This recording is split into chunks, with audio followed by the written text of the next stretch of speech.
የዒባዳዎች ሁሉ መሰረታቸው ተውሂድ ነው።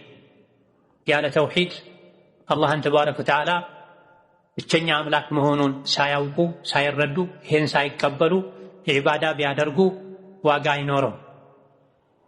ከተውሂድ ጋር ትንሽ መልካም ሥራ ይበዛል፣ ይባዛል፣ ጀነት ያስገባል። ያለ ተውሂድ በብዛቱ የምድር አሸዋን ቢያክል በግዝፈቱ የምድር ተራራዎችን የሚያክል መልካም ሥራ ቢሰሩ እንኳ ያለ ተውሂድ ዋጋ አይኖረውም። አላህ ዘንድ ተባረከ ወተዓላ ተቀባይነትም አያገኝም። ተውሂድ በአፍ ብቻ የሚባል ቃል አይደለም።